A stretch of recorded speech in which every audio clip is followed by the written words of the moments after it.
maravilhosa graça de nosso Senhor e Salvador Jesus Cristo seja contigo e para com todos os seus. Hoje é domingo, dia do Senhor, 12º domingo do tempo comum. Momento de nos unirmos em oração para falar com Deus, para ouvir a sua voz e cantar louvores ao seu santo nome. Nos preparando para esse momento especial nas nossas vidas, nós teremos o prelúdio com a nossa pianista e organista Gisele Santana.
Em espírito de adoração e louvor é que adentramos a presença do Todo-Poderoso. Eu convido você à oração. Feche seus olhos, falemos com Deus. Senhor, é com temor, tremor, com humildade, reverência, mas também com profunda gratidão e intensa alegria que tomamos parte juntos nesta hora de devoção e comunhão espiritual, no culto que é teu. E o fazemos desde já tomados por um espírito de adoração e louvor. Adoração e louvor estes que tão somente a ti dedicamos, pois só tu és digno de ser adorado e louvado, bendito e exaltado, pois, assim confessamos, só tu és Deus e Senhor, sobre tudo e sobre todos. És o Rei dos Reis, cujo trono estabelecestes nas alturas, tomando a terra por estrado dos teus pés. E o teu reino é de eternidade a eternidade, e não terá fim jamais. Reinas sobre céus e terra que criastes e que sustens com a força do teu braço, seguros em tuas poderosas mãos. Neles realizas maravilhas, e disto somos testemunhas, sobretudo das maravilhas que operas em favor dos que são teus, do povo que elegestes por objeto do teu amor e que agraciastes com o dom da vida mediante a salvação que nos concedes em Jesus Cristo. E é na força do Espírito Santo e em nome de Jesus que ensejamos a Ti a nossa oração, desejosos de que alcance o Teu trono de glória como uma oferta de aroma agradável e Te seja aprazível. Assim, Senhor, nós Te suplicamos, recebe a nossa oração. Feita no nome santo do Teu Filho, Jesus. o Salvador bendito. Amém.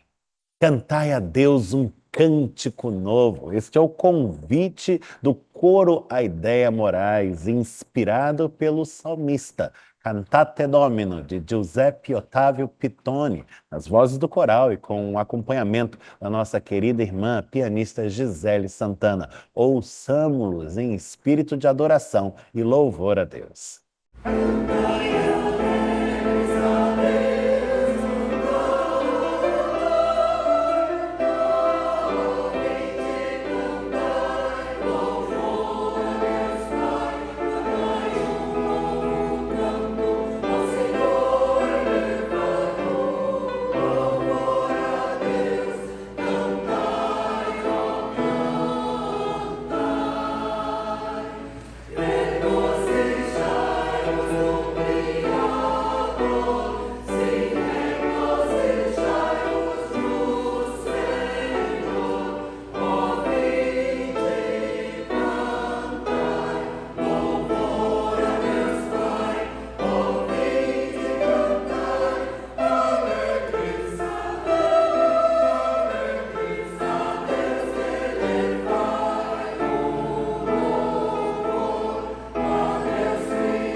Lhe convido a abrir a sua Bíblia no Salmo de número 107, onde procederemos com a leitura dos versículos 23 a 31.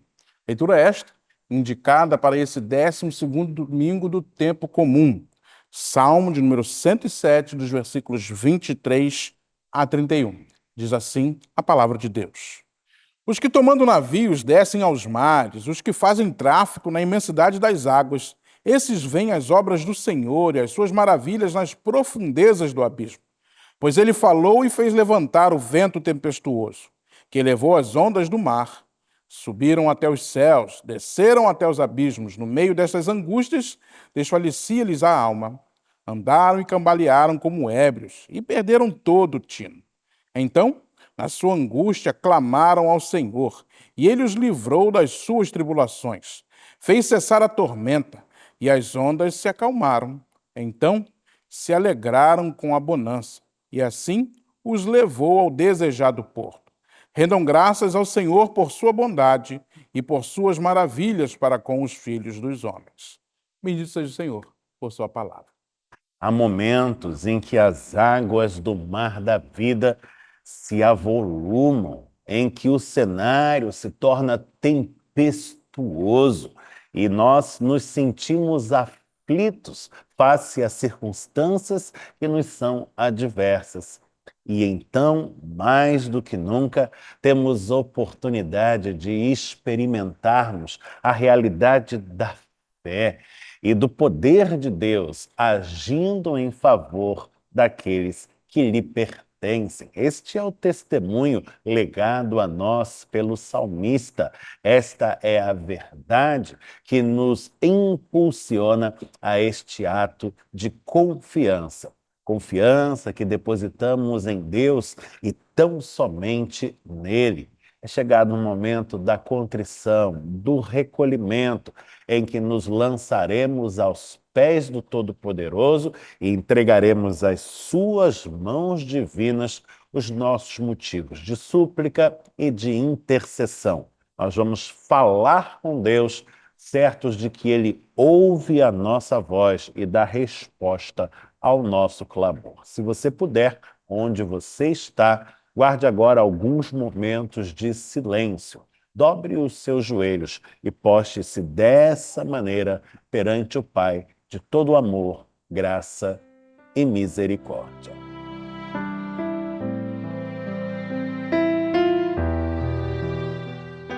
Senhor nosso Deus, Pai bendito, nós te louvamos pela certeza do teu acolhimento, pois sabemos que recebes as nossas orações, acolhendo-as em amor, e concede-nos amorosa resposta às nossas preces, agindo com graça e misericórdia sobre as nossas vidas e, de igual modo, nas vidas daqueles que nos são queridos.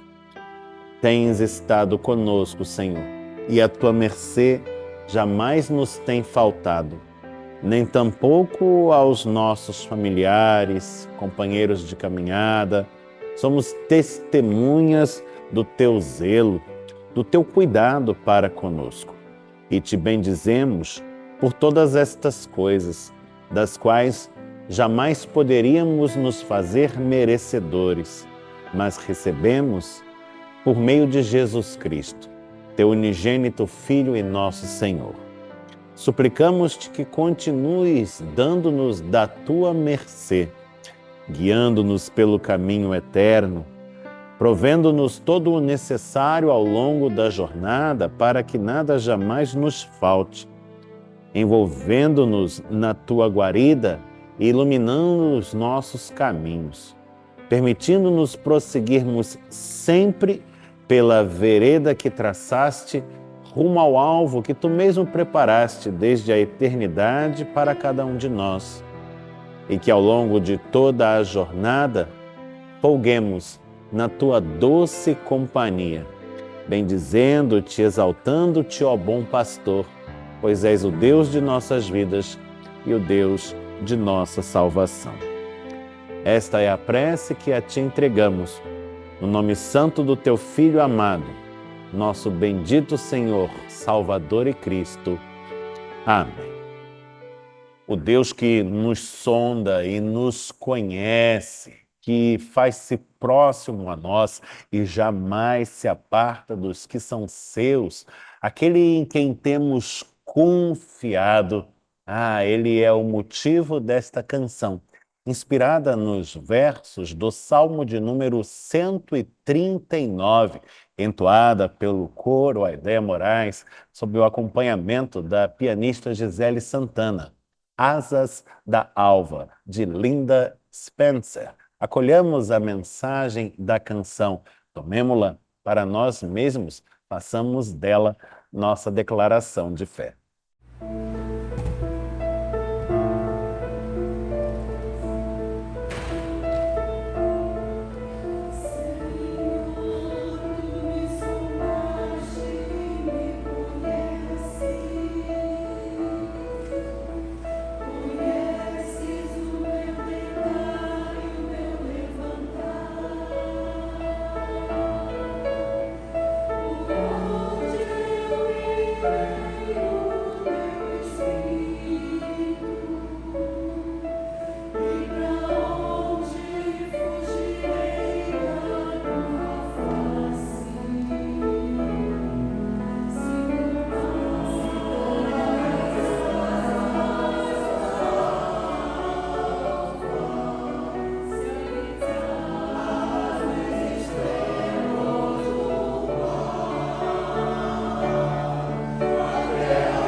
Aquele que está em Cristo é nova criatura. As coisas antigas se passaram, eis que tudo se fez novo. A novidade de Jesus na nossa vida nos faz ver o mundo com outros olhos, agir de outra maneira, nos envolver com coisas que interessam ao reino de Deus. Por isso nós trazemos dízimos e ofertas ao gasofilácio, porque queremos ver a expansão do reino de Deus nesse mundo caído no qual vivemos. E para isso, nós dedicamos a nossa vida, o nosso tempo e também os nossos recursos. Você está vendo aí na sua tela como você pode fazer o seu depósito, o seu Pix ou a sua transferência, tudo de forma segura. E assim abençoar a casa de Deus e ajudar na expansão e na pregação da sua palavra. Vamos orar, feche seus olhos, falaremos com Deus, consagramos dízimos e ofertas dizimistas e ofertantes. Bendito Deus, eterno Pai, louvado e engrandecido seja o teu nome. Como é maravilhoso saber que fomos salvos por Cristo. Como é maravilhoso saber que vivemos em novidade, não mais segundo as regras desse mundo caído, mas segundo a tua palavra e a tua vontade. Por isso, Senhor Deus, nós nos envolvemos contigo. Queremos ver a expansão do teu reino, queremos ver a igreja trabalhando e pregando e abençoando vidas. Por isso nos dedicamos de corpo e alma. Entregamos dízimos e ofertas para ver, Senhor Deus, este mundo iluminado pela tua bondosa luz. Por isso nós te consagramos dízimos e ofertas dizimistas e ofertantes. E o fazemos em nome de Cristo, nosso Senhor. Amém. Eu convido você a deixar a sua Bíblia aberta agora comigo no livro do profeta Jeremias, no seu capítulo de número 3, no texto em que nós vamos meditar. Estamos visitando as páginas do Antigo Testamento, estamos visitando o livro do profeta Jeremias.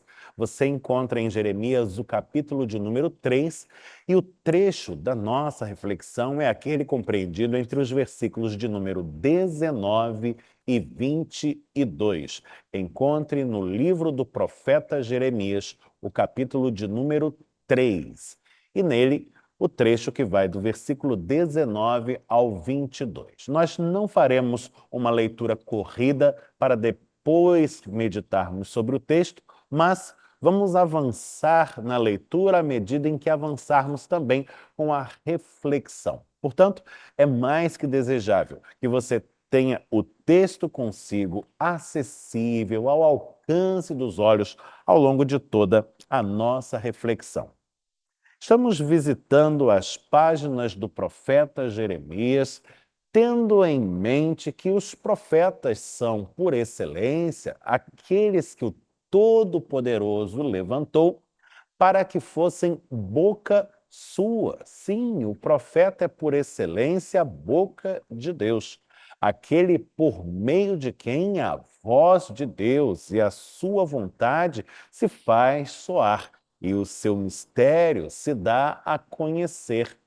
Mas o texto que temos em mãos agora traz uma nuance muito peculiar, porque mais do que revelar-nos a voz de Deus, parece antes mostrar-nos quais os seus pensamentos. É muito interessante o modo como se articula o versículo de número 19, pois dá-nos a impressão de que estamos ouvindo Deus pensando alto e falando consigo mesmo.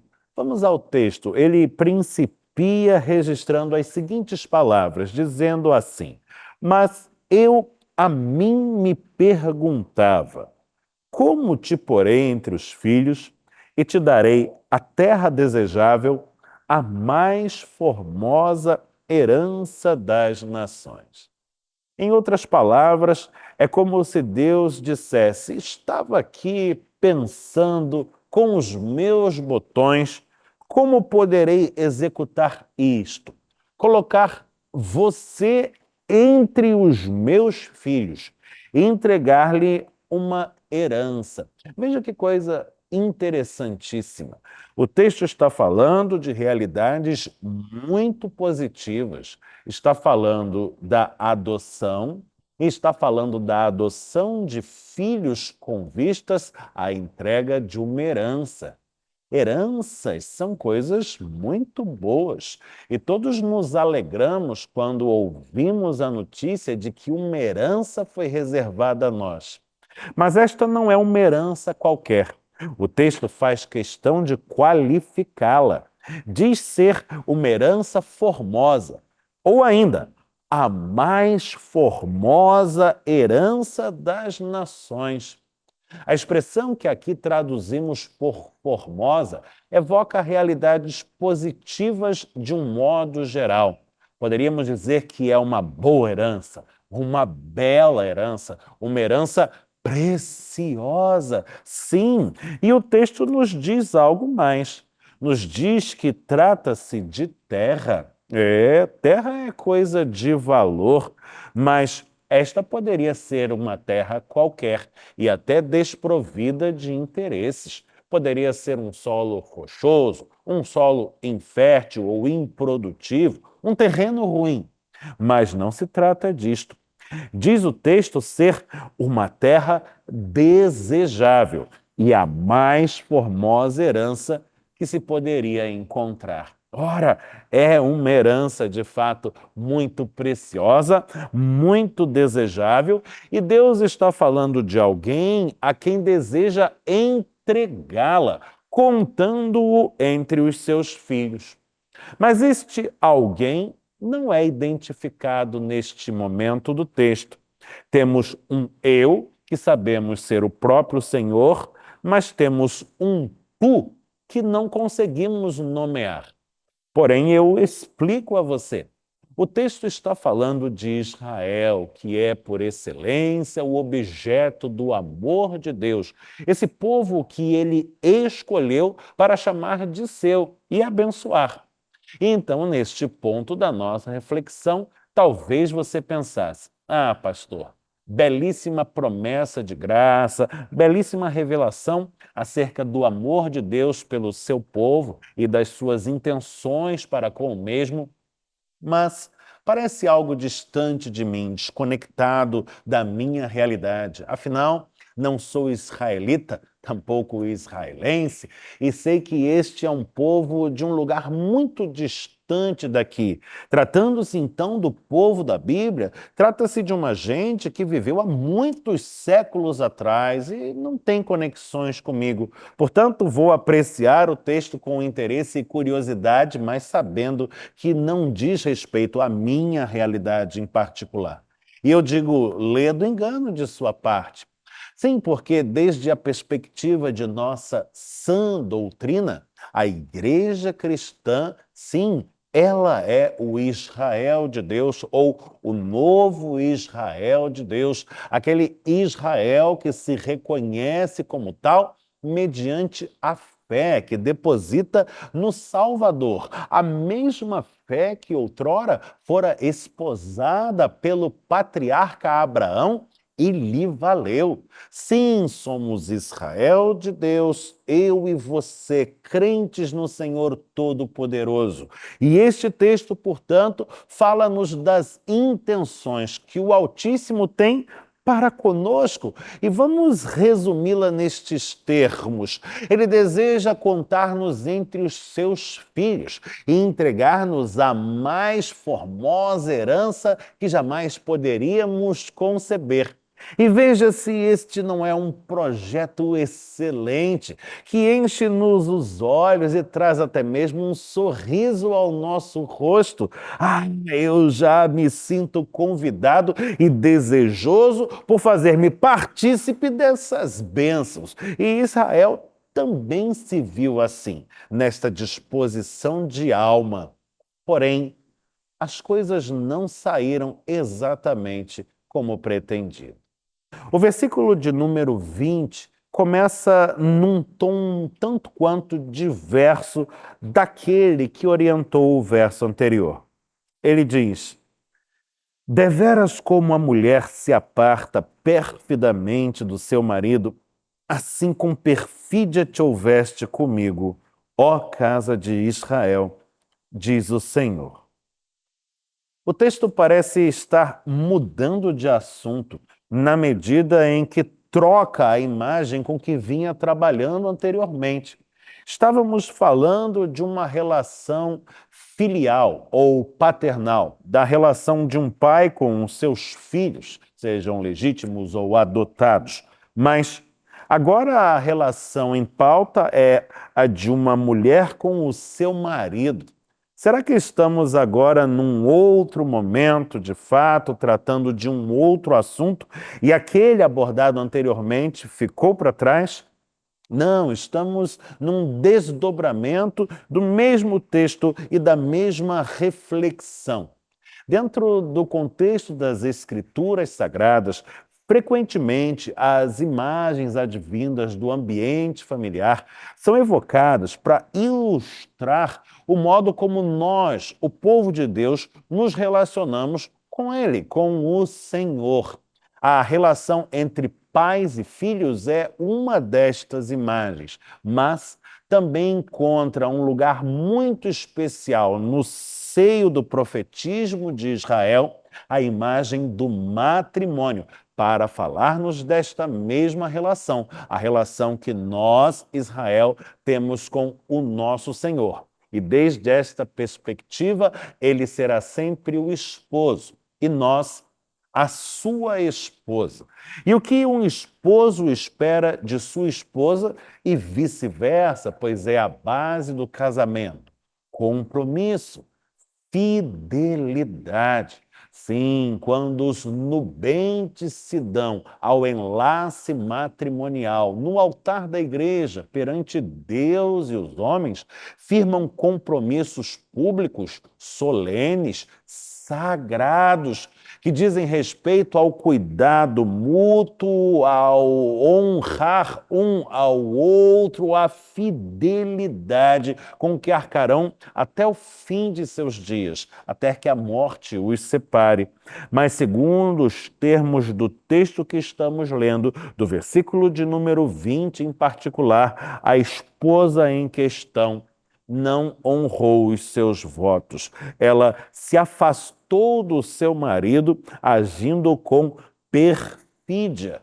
A perfídia aqui evoca a infidelidade. Frequentemente, dentro do contexto dos profetas do Antigo Testamento, a imagem do adultério é empregada para falar do modo como Israel se desviava eventualmente dos caminhos do Senhor, ia buscar outros caminhos em outras culturas, em outras práticas cultuais, em outras religiões. Frequentemente, Israel assimilou o culto a outras divindades, a divindades pagãs, negligenciando o seu compromisso de exclusividade de culto ao Deus de sua salvação.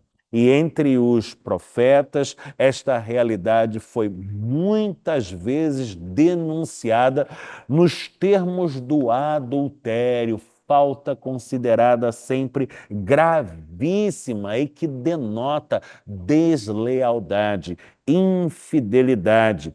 O adultério, portanto, aqui, a mulher que se aparta do seu esposo e age de forma indigna, é uma imagem para nos falar do pecado da idolatria, no qual Israel incorreu repetidas vezes. Veja quão grande é o seu infortúnio. O projeto de Deus era tão simples: contar a Israel entre os seus filhos e entregar-lhe a mais preciosa herança das nações. Para tal, bastava que Israel abrisse o seu coração e acolhesse a Deus como Pai, mantendo-se junto a Ele. Mas, na dureza do seu coração, acabou afastando-se do Senhor, indo após outros deuses e dando as costas, portanto, à maravilhosa oferta de graça que lhe fora facultado acolher. Veja, talvez neste ponto da reflexão você pense: bom, é triste, mas felizmente eu não incorro neste perigo. não pratico idolatria, não tenho seguido outras divindades, não tenho desprezado a fé monoteísta, judaico-cristã, para incorrer em outras práticas que são próprias do paganismo. Estes delitos eu não tenho cometido. E, portanto, este texto, deste ponto em diante, parece já não falar tanto a minha própria realidade. Lê do engano. O texto não está falando especificamente de idolatria, mas está falando de afastamento de Deus, distanciamento do Senhor. Nos distanciamos do Senhor todas as vezes que nos distanciamos do caminho que é seu. Nos mantemos próximos dele na medida em que não negligenciamos o cumprimento de nossas obrigações para com os seus preceitos, os seus mandamentos, a sua lei. A sua lei é uma vereda traçada para que por ela caminhemos, sem que dela venhamos a nos desviar, seja para a direita, seja para a esquerda. Mas como incorremos em desvios assim? É de nossa natureza humana e pecaminosa, e é por isto que sempre e reiteradamente estamos suplicando a Deus que tenha misericórdia de nós e nos perdoe os nossos pecados, ou, em outras palavras, os nossos desvios. Há muitas formas de desviar-se de Deus, e todas elas produzem resultados terríveis e terrivelmente danosos para nós mesmos e para aqueles que estão ao nosso redor. É disto que nos fala o próximo versículo, o versículo de número 21. O versículo 21 diz: Nos lugares altos se ouviu uma voz, pranto e súplicas dos filhos de Israel. Pranto e súplicas dos filhos de Israel se faziam ouvir em lugares altos. Que lugares seriam estes? Eu explico para você. É parte da mentalidade já dos povos do Antigo Oriente que os deuses habitavam às alturas.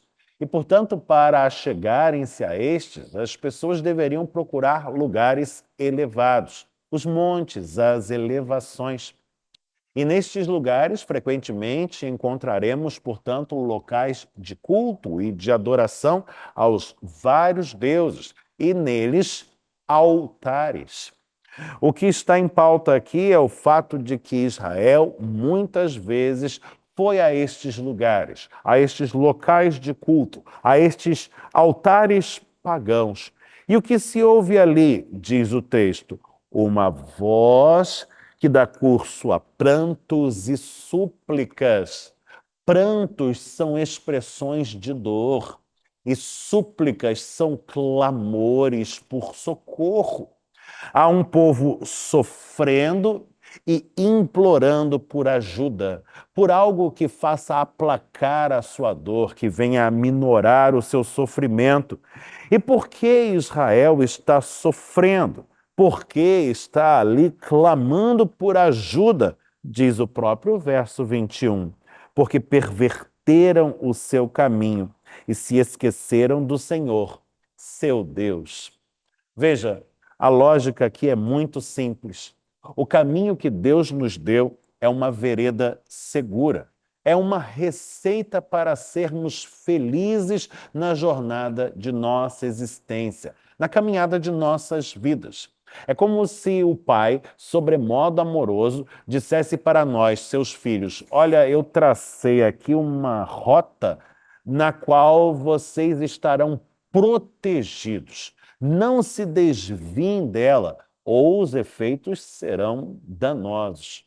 E é justamente isto que ocorre. Todas as vezes em que nos desviamos do caminho do Senhor e resolvemos nos pautar nos nossos próprios caprichos, no nosso próprio entendimento, acabamos por nos machucar, nos expomos a toda a sorte de perigos e saímos feridos. Vem então a dor, vem então a angústia. É disto que o texto está nos falando. Do modo como Deus propunha a Israel um caminho excelente, contá-lo entre os seus filhos, dar-lhe uma maravilhosa herança. Bastaria que o acolhesse como pai e se permanecesse fiel. No entanto, Israel se desvia e colhe do seu desvio toda sorte de malefícios. E agora? O que sucede?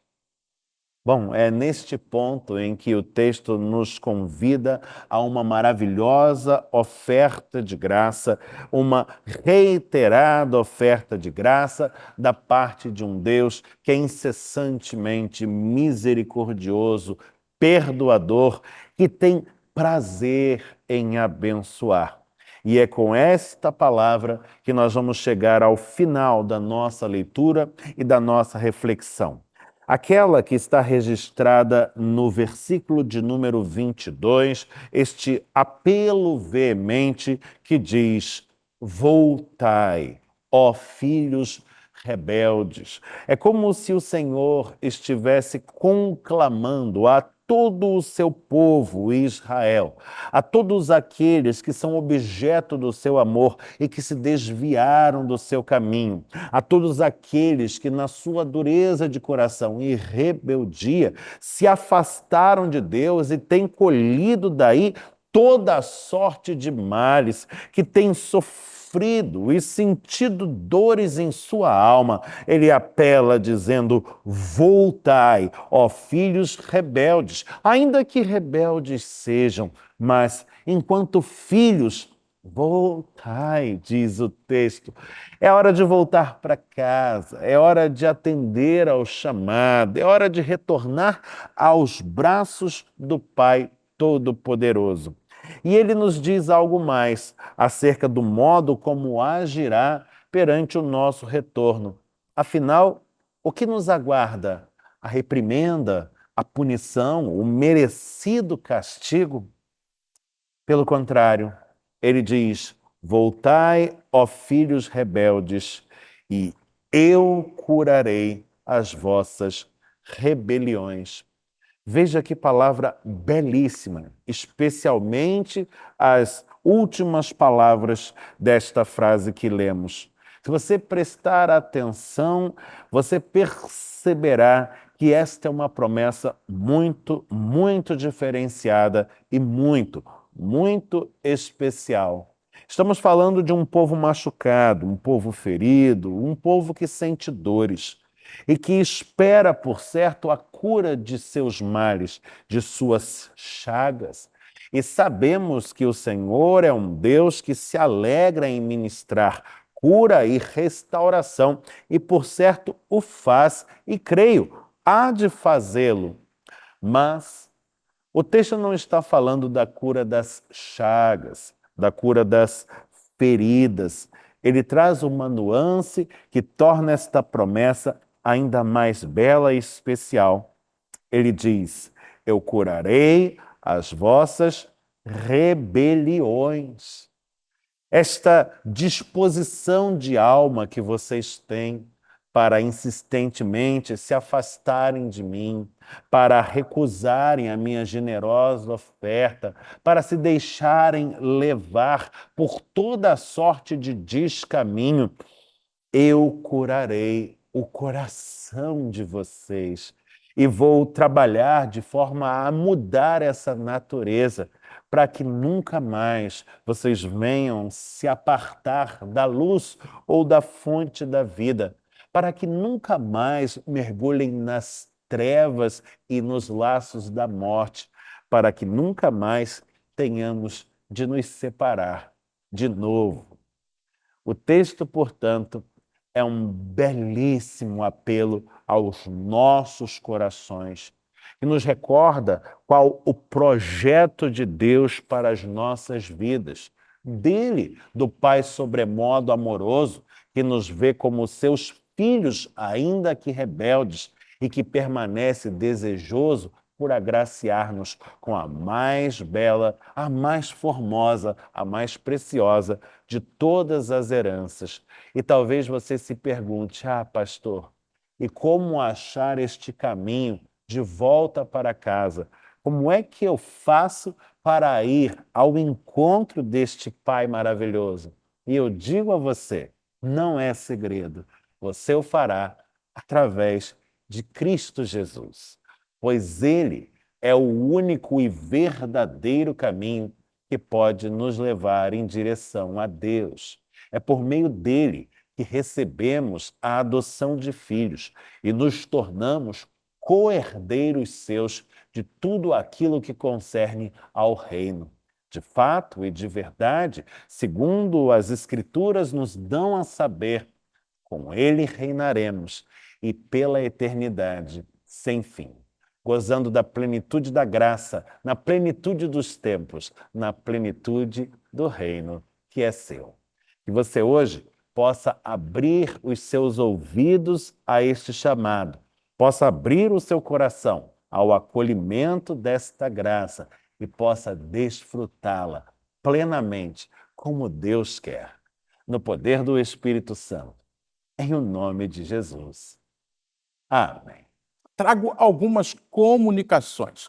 Hoje, no culto matutino, às 10h30 da manhã, nós receberemos o reverendo Renato Maia, pastor que trabalha junto da Missão Mais, um trabalho muito importante junto aos refugiados que chegam ao nosso país. Ele dá acolhimento, ele abençoa essas pessoas nas mais variadas formas. E hoje ele estará conosco compartilhando a palavra de Deus e também a sua experiência no meio dos refugiados. Então não se esqueça, participe. Dá tempo ainda, às 10h30 da manhã começa o nosso culto matutino.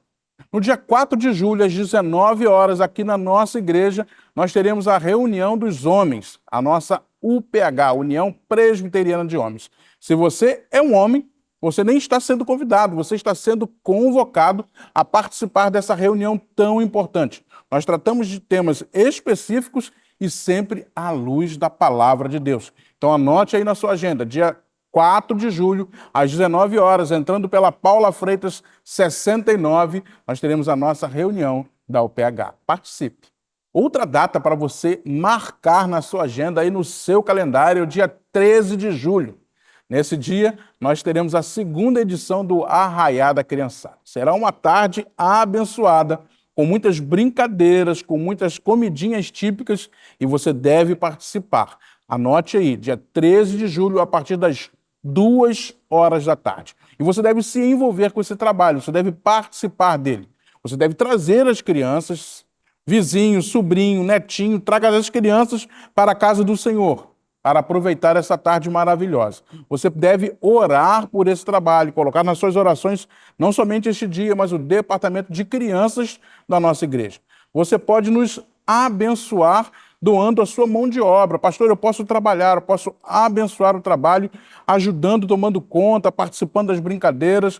Há uma listinha de comidinhas típicas que o departamento de crianças está passando pela igreja. Você pode ir lá anotar uma paçoca, uma pipoca, um bolo de milho, alguma coisa que você pode doar. Anota lá o seu nome, você estará abençoando o departamento infantil e ainda você pode doar recursos. Lembrando sempre que você vai fazer a sua oferta e acrescentar no Pix o dígito 03. R$ 5,03. E esse trabalho vai acontecer para a honra e glória de Deus. Então marque aí, dia 13 de julho, a partir das 14 horas, Arraiá da Criançada. Quero lhe convidar a fechar os seus olhos para fazermos juntos a oração do Pai Nosso. Vamos orar. Pai nosso que estás nos céus, santificado seja o teu nome. Venha o teu reino, seja feita a tua vontade, assim na terra como no céu. O pão nosso de cada dia nos dá hoje. Perdoa-nos as nossas dívidas, assim como nós perdoamos aos nossos devedores. Não nos deixes cair em tentação, mas livra-nos do mal, pois teu é o reino, o poder e a glória para sempre. Amém. Receber a bênção do Senhor, que o Senhor te abençoe e te guarde.